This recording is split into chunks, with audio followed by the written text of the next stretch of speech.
What's up, people? It's MF'N Advice video.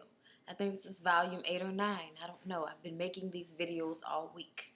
Some of these emails I have answered the person privately, but I'm still going to read it on here because I just in case somebody else has the same issue, you want to spread it around, sprinkle it around everybody, okay? The point is to help as many people as you possibly can, okay? Change the world, people one person at a time, okay? Okay? Okay. Please and thank you, always. You make someone's day. All right. I know it makes mine. Whenever I, roll up to a fast food joint and a person has, a really nice attitude, they're like, how you doing? Here you go. You need anything else? Okay, thank you. I love that. I love that. I really, really do. I really do. I have, almost no makeup on and my face is gorge. Yes, y'all. I'm going to do a review on that Olay Pro thing. Or what the thing. Yeah. I'm going to talk about it later. All right, here we go. Into this thing. Underlay. Here we go. I'm 14 and pregnant. Well, I think I am. Though I didn't have sex. My boyfriend had come on his fingers and, I felt sick to the stomach and worry and cannot confront him as he is already stressed out to the max. I don't want to confide in anyone either as they feel disappointment. What can I do? Okay. I have a real problem with the fact that you're 14 and there's a possibility that you're pregnant. Stop it. First of all, stop it. I don't even think you can get pregnant from somebody finger fucking you with cum on their fingers, but it pisses me off that that's what y'all did. Who does that? Who the fuck does that? Whoever did that. I've never done that. What is the point of that? You're either gonna get fingered or you're gonna fuck. What are you gonna why would he put cum on his fingers and then finger fuck you? Why? Why would he do that? Is that what you kids do these days? Stop that shit. I'ma really need for y'all to get y'all life. If y'all don't stop now, y'all are gonna bring about a new sexual disease. Stop that shit. I don't mean to go so ham, but that's irresponsible. That's nasty. That's wrong on so many levels. I'm sorry. I'm upset. If you're 14, I'm not gonna say don't get finger fucked, but definitely don't get finger fucked with cum on fingers. Who does that? I'm sorry. Around 14 is the time people start getting finger fucked. As long as you're not having sex. As long as you're not having sex. And if somebody tells me that's a form of sex, it's not the sex, and that's all that matters. A hand job or fingering can't lead to an STD or a pregnancy. That is my point. And at 14, you're 14. And I know what that's like. But all I want to say is, don't be putting cum on the fingers. And don't be fucking either. Because I don't think you're pregnant. I emailed the girl and told her to go get a pregnancy test just in case, because you never fucking know. Because you can get pregnant off pre-cum. And I'm sure that's, but it's not the same thing as putting, the fingers and all. I don't even know who does that. I've not even heard of that shit. Why would you do that? I don't know. Anyway, child, other young ladies, please don't do shit like that. Don't do that. Because little boys don't wash their hands. Little boys have dirty underwear. Little boys don't have clean nails, okay? And you're letting them put their nasty little prepubescent cum on their fingers and finger fuck you? Get your life. Get your life! I don't even care if that shit sounded good. I needed to say that as hard as possible. All right. Okay.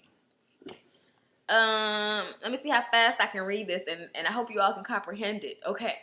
Hello, my name is Danny. I'm a 21-year-old senior in college. This isn't going to be a very interesting issue, but it's something that has been on my mind for the past year now. So, I'm getting closer and closer to graduating from college, and everyone else around me is busy applying for grad school and making plans, and I haven't even really thought about grad school or made any plans to go to grad school. Now, don't get me wrong. I am or was an excellent student. I've always been a geek and have always done well academically and love learning, but this college experience has really taken a toll on me. I've had a horrible time.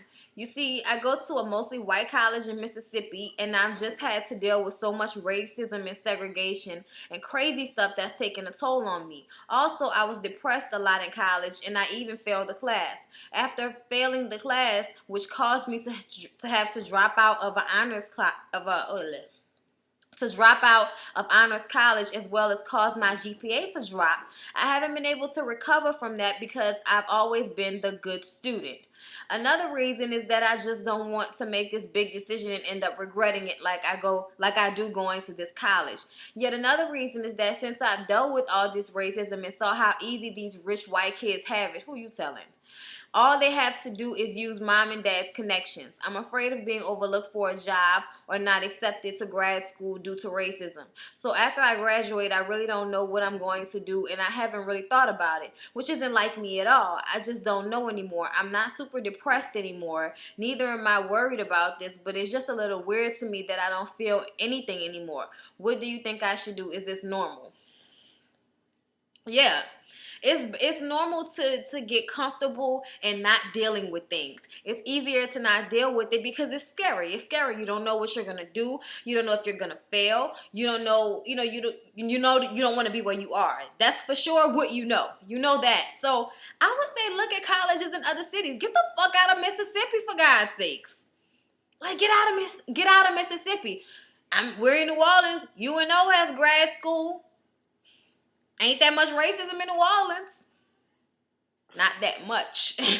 But actually, I mean, I wouldn't even say come here. I would say, like, figure out what it is you want to do so that you can go to grad school. Find what schools across the country are really good for that you can get into. Since you say you will have, you should still have a good academic standing or GPA enough to get you into a grad school. Or even if you just want to move to another state and get a job somewhere else, if you can get a job somewhere else doing something, just move. You're young.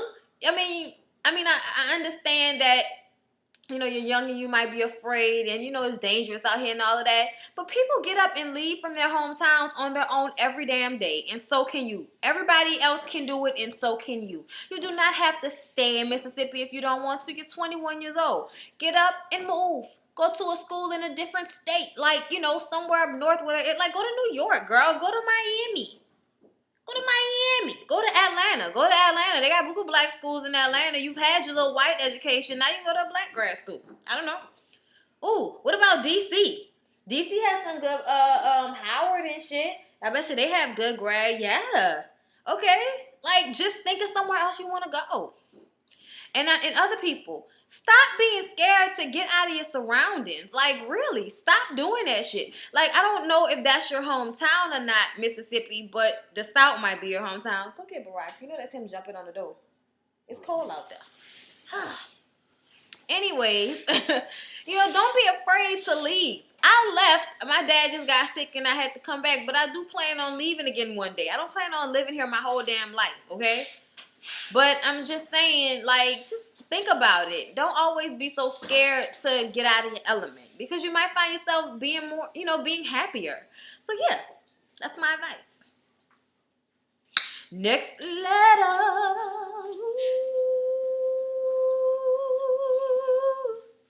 Okay. This is from someone that wrote me a letter a while back. Her husband would beat her and she left him and was at her brother-in-law's house for a little while, but then she went back to the husband. She's also very young. She has a husband. She moved from Chicago to be with him, and he's hit her and all of this type of stuff. But she is writing me to let me know what happened, and I wanted to let you guys know what happened, and because it's a fucked up but very interesting story. Okay, so excuse you, Barack. Oh my God. Anyway, as you know, things seem to be on the up and up with me and my baby daddy. It wasn't her husband. It was her baby daddy. I'm sorry. I thought it was her husband. Either way, about 2 weeks ago, a bitch showed up at the house talking about she 4 months pregnant. I'm going to excuse you for not writing this as well as you could have because you sound very upset. So I'm just going to let it go. But I'm just saying. Just read your shit before you send it to me, people. That's all I'm saying. I love you, though. Anyway, about 2 weeks ago, a bitch showed up at the house talking about she 4 months pregnant. I blinked at her and said, by who? Even though my man has hit me, I never worried about him cheating on me. He's always at work or home, so where does he have time? Hell, he was at work when she came to the house. She persisted, saying not only was she pregnant, but that he was her man.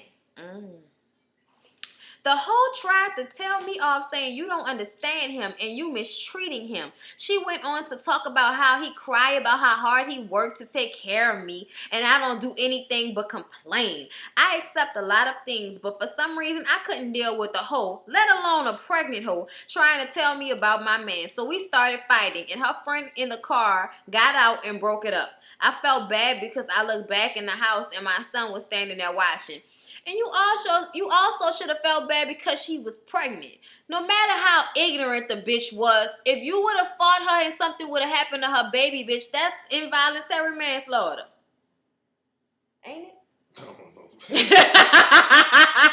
Look, don't be on this bitch correcting me. It's just jokes. Y'all be taking shit too seriously, okay? This is not law class 101. Get the fuck up out here with all that correcting people and shit. That's that shit I don't like.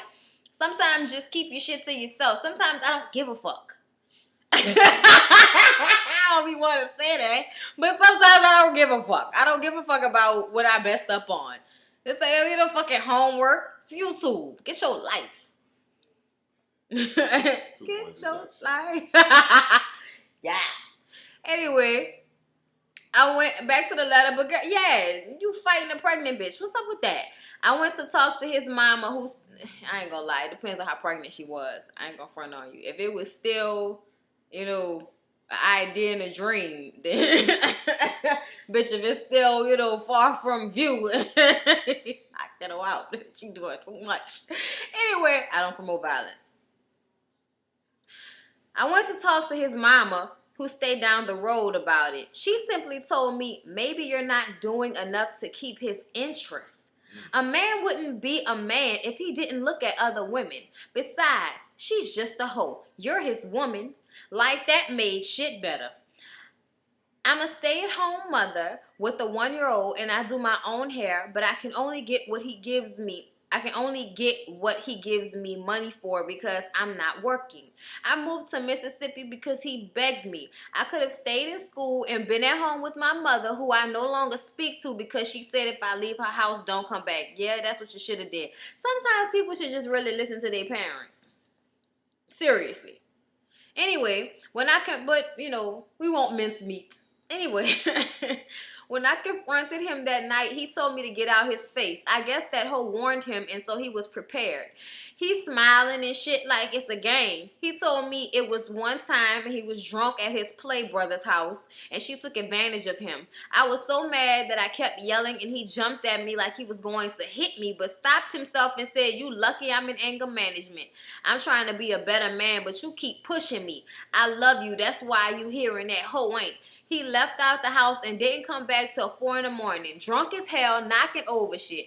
I didn't say anything. I just let him fall asleep. To be honest, I was just too tired to care.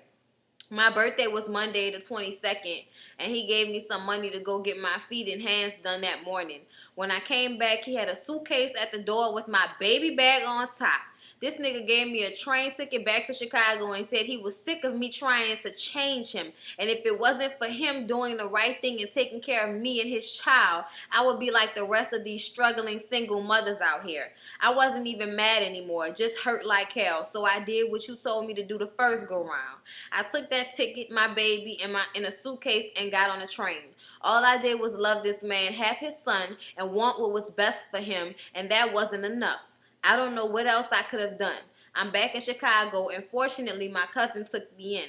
My mother said she wasn't going to allow me to bring a baby in her house, but at least she's talking to me now. I just don't know what to do. It's been 3 or 4 days, and I haven't heard from him. What do you do after you've given not only years, but you're all to a man and it doesn't work out? How do you begin to mend the places where you've been broken? First of all, you pray. And you love your kid, and you find out how you're going to stand on your own 2 feet. You find what you're gonna do to make sure that you and your son are good, regardless of anybody else helping you. You're gonna go back to school, you're gonna get a job, you're gonna do whatever you have to do to make sure that your life goes well from now on. You're no longer going to let anybody take care of you. You're going to put on your big girl panties at 21 years old, which you just made 22, I think. Either 21 or 22, you're going to put on your big girl panties and be a mother. And you're going to be a single mother, but ain't nothing wrong with being a single mother. There are plenty of single mothers that work it the fuck out. And that's exactly what you're going to have to do. Your mom is going to come around. The fact that she's talking to you, it ain't going to be too much longer to when she's going to want to see her grandchild. I promise you. And eventually she probably will help you. She may not let you move back into her house, but she'll babysit and help you so you can go to work or you can go to school and get back on your feet. You have help, you have family. Be grateful for the fact that he gave you a train ticket and he didn't beat your ass before he sent you on your way. Just be glad that it ended the way it did, because it could have ended much worse. So be happy that it ended how it did. And move on with your life. And for right now, don't worry about being with nobody else. Work on healing yourself. And a part of healing yourself is finding yourself. You were a child to me, it seems like, that became somebody's woman, that became somebody's baby mama, and I was a mother. You have to learn how to become a woman. And you have to learn how to become the woman that you're going to be. Because I think all of this is going to make you a much stronger person. I think you're going to know from now on. I think you're going to make better decisions with men if you took this experience like you should have and learned from it. Soaked up the good and soaked up the bad too. So you could pay attention to the signs of an asshole when you meet one. Okay? Pay attention to what that nigga did so you will no longer pick those type of men. And also, do not allow yourself to become a victim. Yeah, it's fucked up and it happened, but guess what? Now it's time to move on. Now it's time to do what you have to do to take care of you and your child. Now is the time for you to grow up. And now is the time for you to figure out your life. And that's the fun part. The hard part is over. So, that's what I say to you now. And I wish you would have took my advice the first time. But, when God wants something to happen, it happens. So, I'm glad that it happened the way it did. And that's what I say about that.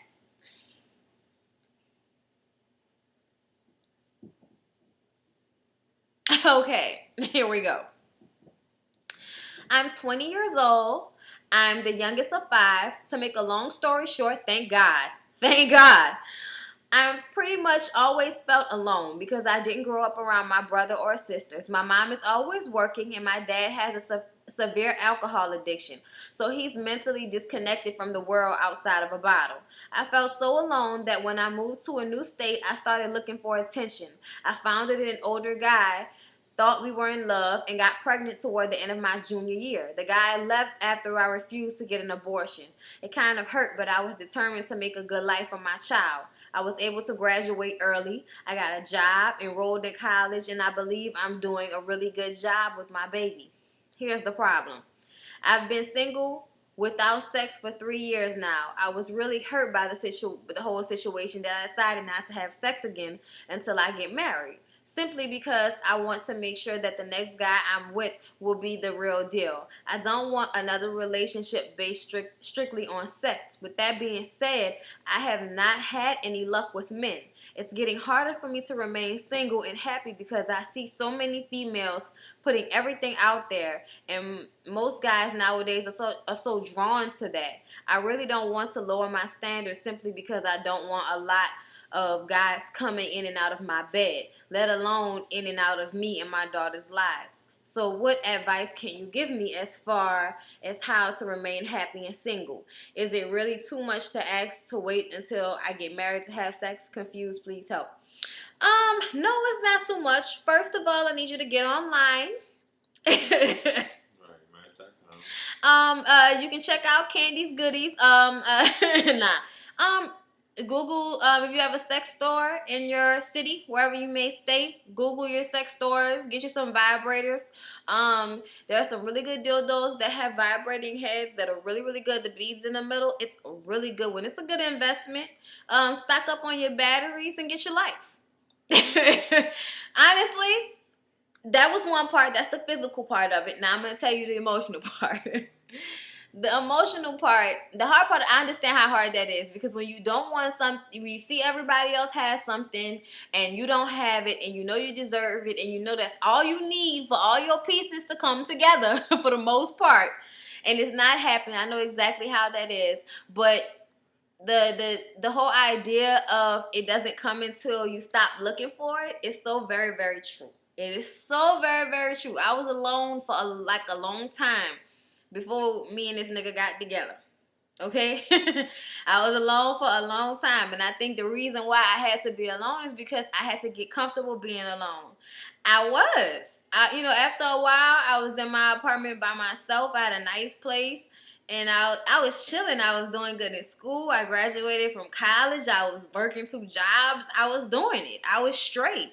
You know what I mean? Sometimes you get a little lonely, but I had a few booze here and there. You know what I mean? People I would go chill with or whatever. And that's something that you should do. You don't have to bring people around your kids just to chill with them. You know what I mean? You can get you some people that you just talk to or just go on dates with. You don't have to have sex with everybody. And also, don't have sex with everybody. If you want to wait for marriage, then go ahead and wait for marriage. That's what you should do. Also, don't get your mind fucked up by these females putting everything out there. Those men that they attract are not the type of men that you want. Any man that really, really loves and wants to marry and be with a woman doesn't want her putting her cakes out there for everybody to eat up on, okay? No, he don't, okay? So don't even worry about all that, because bitches be fronting, okay? Bitches be tripping and bitches be fronting. So don't even worry about all that. Everything comes in due time. Keep praying on it, and pray that whenever you do see or find a man, that you can see and recognize that in him. Also, pray on yourself and work on yourself. You know what I mean? And like I said, you gotta find shit that you enjoy doing, and do those things. Find out what you like to do and just do it. You know what I mean? I find that when you find interest in other things besides your personal life, you start to take the focus off that and enjoy your life a little bit more. And then when you start to enjoy your life and you're not paying attention to that stuff anymore, then somebody comes along out of no fucking where and knocks y'all. Come on now. Get out the way. Sit down. And somebody comes along and, just knocks you off your damn feet. You didn't know where they were coming from. You didn't know it was going to happen. You're surprised.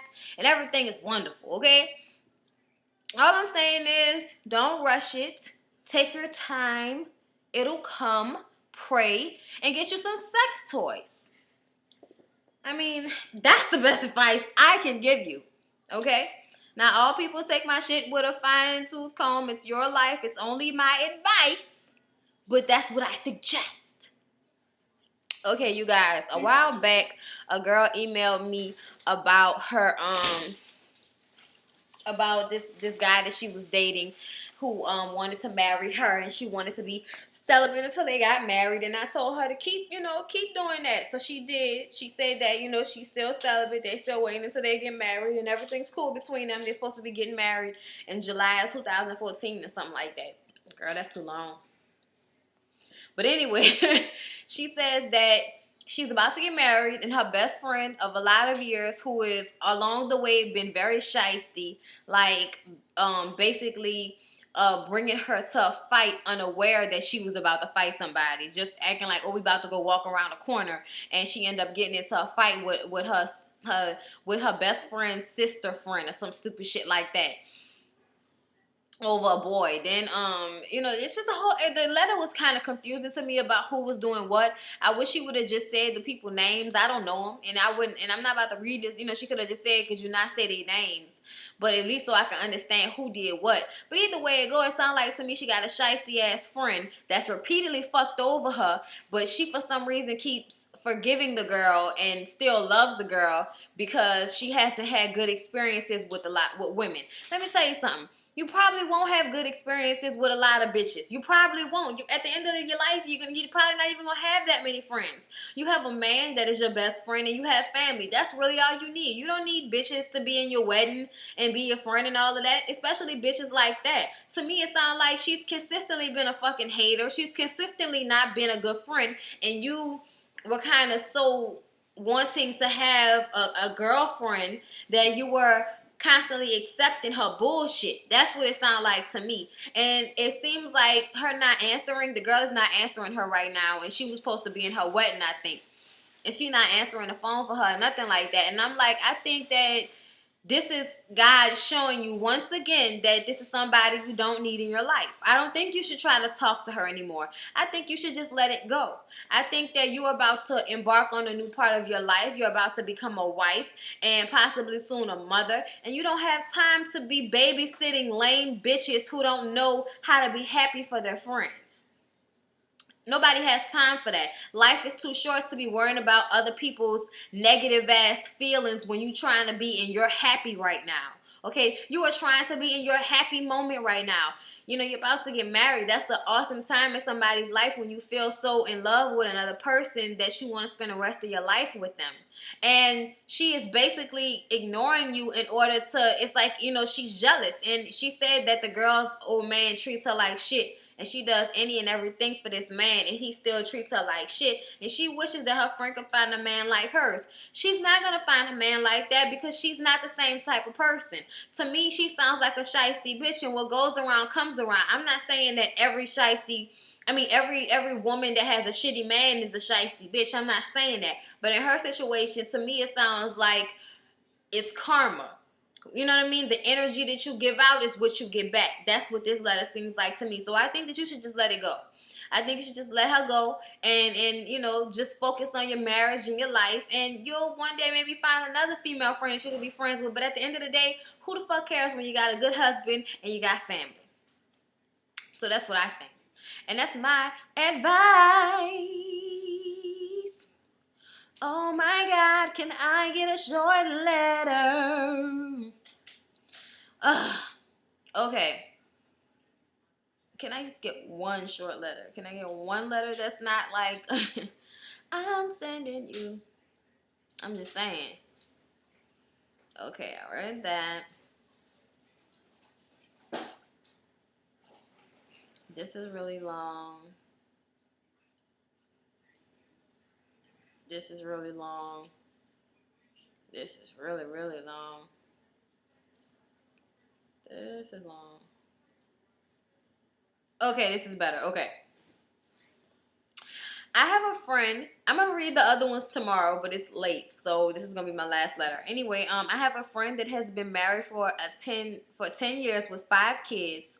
My friend and her husband don't work. She just found out that her husband has been cheating on her throughout the whole relationship, and the fact that he doesn't want to look for a job. My friend gets assistance from the state. The thing that pisses me off is that he can remember her appointments to see about her food and cash assistance, and he knows the exact day she gets money on her card, but his bum ass can't get a fucking job. Low life ass bitch. His reason for not getting a job is that, and I quote, "Why should I work when my wife gets free health care, money for food and expenses? It's all free." I have given her money and advice, and I let her stay in one of my rental houses. I put them out recently because her husband feels that she shouldn't pay me rent because his wife is my friend. But my friend understood and knows that I'm a businesswoman and have bills too. So if someone wants to live in my house and pay rent, y'all gotta get, and someone wants to live in my house and not pay rent, y'all gotta get the fuck out. This is the case of pure struggle, fuckery, hopelessness, and failure at the same damn time. I have done all I can do. I don't want to turn my back on my friend, but now it's causing issues in my relationship because I'm getting up in the middle of the night to see what is going on with my friend and godchildren. Hopefully you and Lyric, considering y'all are the famous YouTube couple, LOL, can sit down and come up with some advice. Love your videos. Well, I would do that, but he has disappeared on me. He was sitting here, but now I guess he's went to lay his ass down even though he slept all day. He's still sleepy. I don't know what to do about that. Well, I'm just going to give you my advice if that's okay. This nigga done got in the bed. I don't like him. All right. And that's why you're not getting none. Right there. So don't try. Anyway, I feel like this. I understand you want to be there for the kids, and you can be there for the kids without necessarily having to deal with her. You know what I mean? But I don't want to say don't be there for your friend. But why did she choose to be with somebody that's not helping her, that's not doing anything? Like, I don't understand. I feel like you're right. You're absolutely right. You're a businesswoman. You don't have time and you don't have money to be supporting people. And the fact that she's okay with these circumstances makes me feel like she's not the type of person that you need to be friends with in the first place. Because even though she may be a sweetheart, she sounds like, I mean, birds of a feather fly together. Why do you want to be with a man like that? Like, I don't understand. After he did you down bad like that, and you still want to be with him, and he's not even working, he's not bringing anything to the table, and then he has the audacity to cheat on you? Girl, you need to let her go. You need to let her go. Her life, her responsibility. I'm so sorry, but she is your friend, and you have done what you can as a friend. Now, I would tell her, look, either you're going to, like, make some changes in your life, or you got to get out of mine, because your negativity is invading my bubble. The negative shit that is the train wreck that is your life is pushing its way into my Concord and fucking up the lighting, and I'm not here for that. Okay? Tell her I don't want to deal with this. I'm sorry. I've done what I can. If you don't want to do anything to make your life better, I definitely can't do anything to make your life better. So let's just part ways. Let's just not be cool. Call me if you need help with the kids, but that is that. I don't want to hear about the husband. I don't want to hear about your struggles. I don't want you to drop your kids off to me and leave them. But I will babysit them because they're my godchildren. I'll show up at their birthday parties if you can never afford to throw one. I just have I have issues with people that don't help themselves.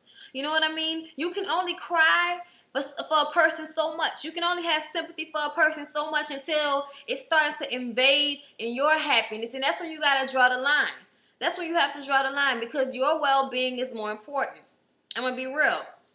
They're not your children. She's not your responsibility. I'm sorry, but your life is more important. Your happiness is more important. I'm sorry. That's how I feel about it. So, I feel like you should still try to help her, but don't try to help her in such a way that it puts a strain on you. You know what I mean? If you feel like you got to step back and not deal with her issues that day, step back and don't deal with her issues. You know what I mean? It's not your problem. That's how I feel. I mean, if you don't want to completely cut ties, don't. But if you feel like that's what you need to do in order to have some peace, then that's what you need to do. So, you guys, that was the last letter that I'm going to read tonight. And I will see you guys tomorrow. And I will have more MF'N Advice videos and maybe even an Ish Talking video. So, that was my motherfucking advice.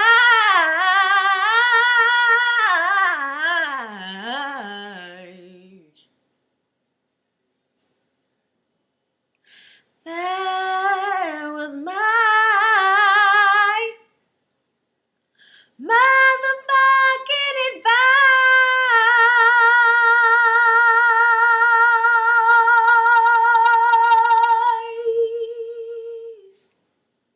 Hallelujah.